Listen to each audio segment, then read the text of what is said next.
முட்டைக்கோஸ் பொரியல்னால் எப்பயும் ஒரே மாதிரி தான் செய்யணும்னு இல்லை. ஒரு நாள் தேங்காய் போட்டு செய்யலாம், ஒரு நாள் மிளகாத்தூள் போட்டு காரமாக செய்யலாம், ஒரு நாள் சீரக வாசனையோடு செய்யலாம்.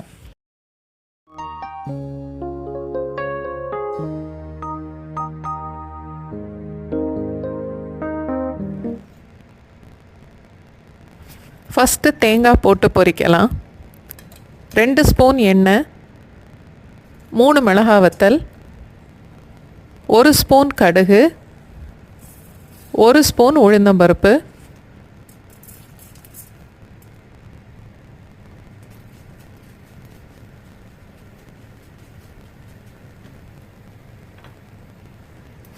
கொஞ்சம் கருவேப்பிலை, பொடிசாக வெட்டின முட்டைக்கோஸ் 3லேருந்து 4 கப் அளவுக்கு. முட்டைக்கோஸ் எப்போவுமே வெட்டினதுக்கப்புறம் கழுவிட்டு அதுக்கப்புறம் சமைக்கணும். முட்டைக்கோஸ் பொரியல் செய்யும்போது தண்ணி ஊற்றி வேக வைக்க வேண்டாம். நல்லா கலந்து 1 நிமிஷத்துக்கு மூடி வச்சிடலாம்.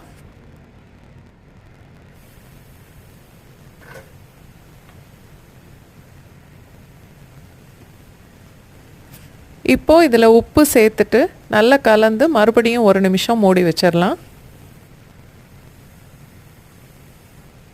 சேனல் சப்ஸ்கிரைப் பண்ணவங்க, லைக் பண்ணுறவங்க, ஷேர் பண்ணுறவங்க, வீடியோ பார்க்குறவங்க எல்லாருக்குமே ரொம்ப நன்றி. 3-4 டேபிள் ஸ்பூன் அளவுக்கு தேங்காய் பூ, கொஞ்சம் மல்லி இலையும் சேர்த்து கலந்துட்டா இந்த பொரியல் ரெடி.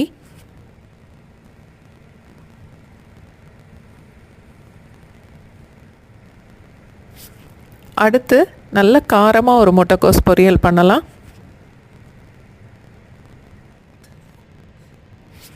2 ஸ்பூன் எண்ணெய், 1 ஸ்பூன் கடுகு,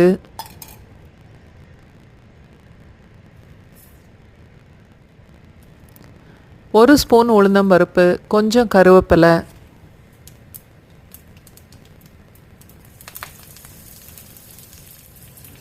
இந்த பொரியலுக்கு முட்டைக்கோஸ் கொஞ்சம் நீளமாக வெட்டியிருக்கேன். 5லேருந்து 6 கப் அளவுக்கு.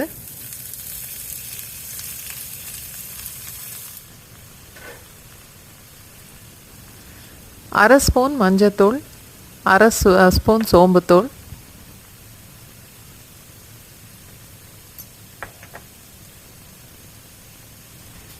ஒன்றுலேருந்து 2 டீஸ்பூன் வரைக்கும் மிளகாத்தூள், தேவையான அளவுக்கு உப்பு,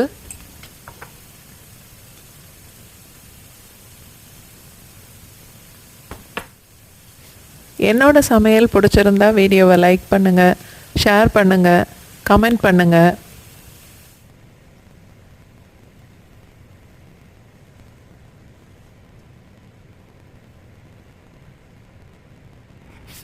நல்லா கலந்துட்டு 1 நிமிஷம் மூடி வைக்கலாம்.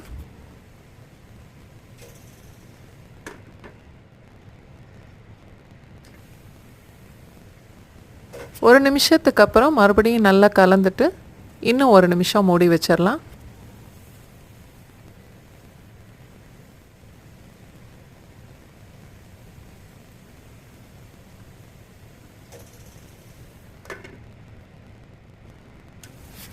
காரமான முட்டைக்கோஸ் பொரியலும் ரெடி ஆயிருச்சு.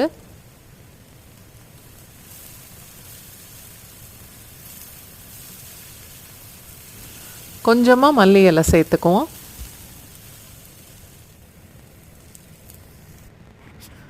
அடுத்து கொஞ்சம் சீரக வாசனையோட ஒரு முட்டைக்கோஸ் பொரியல் செய்யலாம்.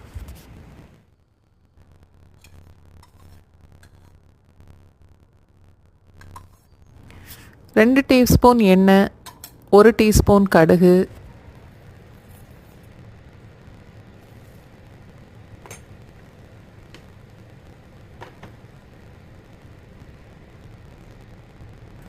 கொஞ்சம் கருவேப்பிலை, 3 இல்லை 4 பச்சை மிளகாய் முழுசாக கீறினது,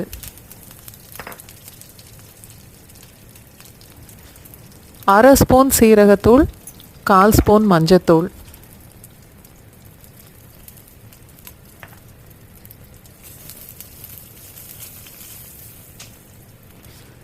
முட்டைக்கோஸ் ஒரு 2லேருந்து 3 கப் அளவுக்கு இருக்கும்.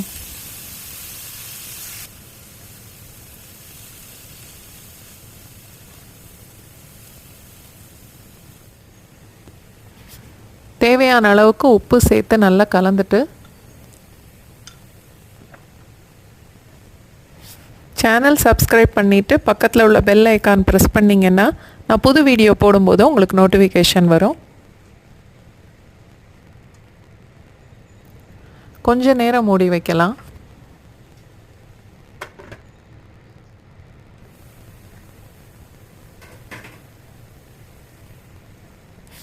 இந்த பொரியலில் முட்டைக்கோஸ் ரொம்ப வேகக்கூடாது, பாதி அளவு வெந்தால் போதும். கொஞ்சம் மல்லி இலை சேர்த்துட்டு மல்லி இலையும் சேர்த்து ஒரு 30லேருந்து 40 செகண்ட்ஸ் வரைக்கும் வதக்கிட்டு அடுப்பு ஆஃப் பண்ணிடலாம்.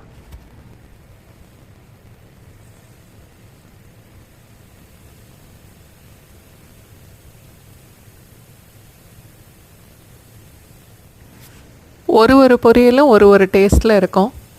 கண்டிப்பாக ட்ரை பண்ணி பாருங்கள்.